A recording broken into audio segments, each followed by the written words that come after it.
What if the past refused to leave? What if the walls themselves remembered? In towns no longer on maps, in hospitals no longer on registries, there echo stories of laughter, pain, ambition, and abandonment. Tonight, we step across rusty gates and cracked sidewalks. We wander through halls where silence reigns, and wind whispers through broken windows.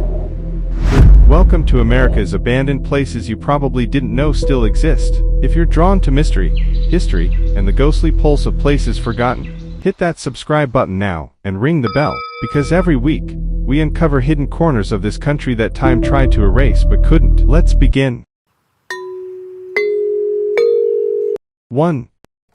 Centralia, Pennsylvania, the eternal fire beneath the surface. Nestled in the rugged hills of northeastern Pennsylvania, lies a town few think about.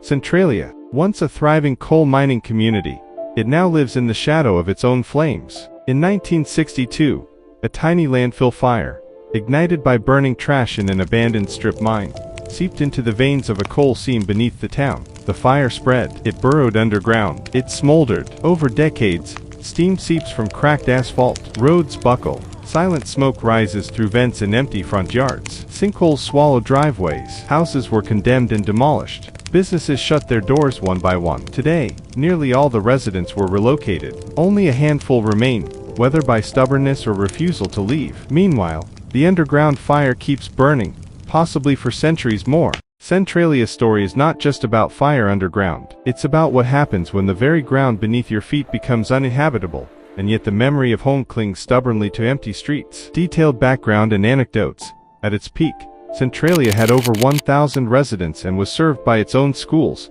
churches, and grocery stores. After sinkholes opened beneath houses, the Pennsylvania government offered buyouts in the early 1980s. Most accepted, some resisted. The Postal Service discontinued Centralia's zip code in 2002. The Graffiti Highway, an abandoned stretch of road, covered in color spray paint, became an unofficial landmark before being covered over by state authorities. Visitors report faint hissing noises from underground vents. Some locals say they still collect mail from addresses that are officially closed. 2. Bodie, California. A town frozen in time. High up in the Sierra Nevada, past dusty trails and alpine chill, lies Bodie, a gold rush boomtown turned time capsule. In the late 1800s, prospectors chased glittering promise. Saloons echoed with laughter, stores stocked stamps and tools, churches offered refuge from the cold mountain nights. But gold doesn't last forever. As miners drifted away to newer strikes, Bodie emptied too, until it was all but forgotten. Instead of decaying into ruin, the dry mountain air preserved it. Now every shuttered window and abandoned hotel room feels like a moment frozen, a ghostly snapshot of American ambition. Today, as a California state historic park, Bodie is kept in arrested decay. Doors hang ajar. Items remain in place. Visitors speak in whispers. It's a living ghost town, whose silence echoes louder than any crowd. Bodie once had a population of roughly 10,000 at its peak, with theaters, saloons, schools, and newspapers. Some visitors report seeing a solitary figure in the old hotel lobby doorway at sunset, possibly an echo of a miner's spirit. 3. Eastern State Penitentiary, Philadelphia, prison of silence. Imagine hundreds of narrow cells branching off into darkness. Imagine silence so heavy you can hear your own heartbeat echo in the hall. That was Eastern State Penitentiary, once the revolution of incarceration, now one of the most chilling ruins in America. Opened in 1829, it was built to house America's worst offenders, but it also pioneered solitary confinement as both punishment and reform. At its height, some prisoners spent years inside small, isolated cells with only a skylight for company. Famous inmates like Al Capone walked its halls. But after decades of evolving correction philosophy, the prison closed in 1970. Without maintenance, water leaked in, bricks crumbled, nature began to retake the structure. And now visitors walk through the remains, graffiti-clad walls, peeling plaster, echoed corridors. Every stone here holds the weight of suffering and ambition. At night, some say you can still hear footsteps, or laughter echoing through empty wings. The design concept was intended to reform criminals through isolation, the Pennsylvania system. Some inmates were kept in total silence for years. During its operational years, the penitentiary became outdated. Newer correctional philosophies made the architecture obsolete. Today, interactive tours and seasonal, haunted events bring visitors face to face with the prison's dark legacy. Some urban explorers report cold spots, disembodied whispers, and photographic anomalies in vacant cell blocks. From punishment to healing, or in this case, tragic failed healing, our next stop takes us to a sanatorium on the edge of nightmares. 4. Waverly Hills Sanatorium, Kentucky, where sickness found silence. High on a hill overlooking the city, Waverly Hills Sanatorium stands like a sentinel of sorrow and sorrow's echo. Once designed to treat tuberculosis patients in isolation, its corridors soon became hallways of death.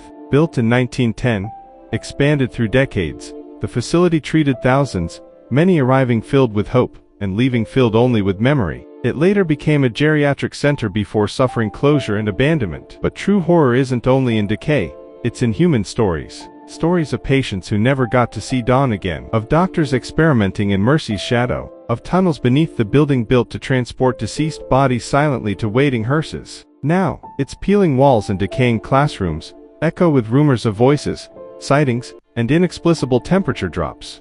The body chute beneath Waverly was constructed to transport corpses discreetly without alarming patients. Some staff and visitors report hearing rolling cadaver carts in the dead of night. In the 1990s and 2000s, paranormal teams conducted investigations here. Reports include electronic voice phenomena, EVP, orbs in the hallways, and footsteps with no origin. Local legend speaks of a nurse in white walking the corridors at dusk, vanishing when approached. From halls of illness to shores of decay, welcome next to a place where water once promised hope, but delivered desolation. 5. Salton Sea and Bombay Beach, California. Deserted paradise gone wrong. Picture this. You're driving across flat desert, the heat haze shimmering ahead, and suddenly you see a waterline of a once vibrant resort. Boats, neon lights, palm trees all in disrepair. That was the Salton Sea. Created by accident, loved for decades, then abandoned to ecological collapse. Bombay Beach became ground zero for decay and odd beauty. Trailers half sunk into mud, signs leaning at crazy angles. Visitors describe it as post-apocalyptic art installation, a gallery of rust and waterlogged dreams. The lake was created accidentally in 1905 when irrigation canals broke, diverting Colorado River water into a basin. In the 1956 the Salton Sea had golf courses, marinas, and vacationers escaping the heat. Pollution, salinity increase, and receding shoreline made fishing impossible. Odor and disease drove people away. More recently, artists and festival organizers have staged installations and parties there, a new life rising from ruin. From halls of illness to shores of decay, welcome next to a place where water once promised hope, but delivered desolation. 6. Bannerman's Castle, Pulpal Island, Hudson River, NY, and Arsenal's ghostly remains. Drifting quietly on the Hudson River sits Pulpal Island, home to one of America's most romantic and haunting ruins, Bannerman's Castle. Built by arms dealer Francis Bannerman in the early 20th century as his private arsenal warehouse, it was part castle, part factory, part fairy-tale folly. But neglect, fire, and weather have reduced its grandiosity to ghostly ruins. Its walls stand weather-beaten, its rooms are inaccessible, its turrets crumble into the river. Even so, it draws curious eyes, train riders glancing down at its silhouette, kickers paddling past its decayed turret, photographers drawn by its gothic charm and tragic ambition. Deep dive details and anecdote. Bannerman purchased surplus munitions after the Spanish-American War. He stored them in his island fortress. A massive explosion in 1920 damaged parts of the structure. Later dry rot and storms eroded more. Ownership changed hands several times. Conservation efforts continue, but full restoration is improbable. Local legend says the castle is haunted by workers who died during old explosions and storms. From a castle in the water to carnival rides that never spin again, Six Flags, here we come. We've wandered through America's forgotten places, from underground fires to silent hospitals, from carnival ruins to desert ghost towns. These aren't just decaying buildings, they are living stories. They are echoes of lives that built, hoped, suffered, and moved on. Which of these places moved you most? Would you dare to walk its hallways at midnight? Let us know in the comments. If you haven't yet, like this video, subscribe, and turn on notifications, because next week, we're exploring America's most haunted cemeteries. Until then, look at the empty windows around you. There is always a story behind every broken pane.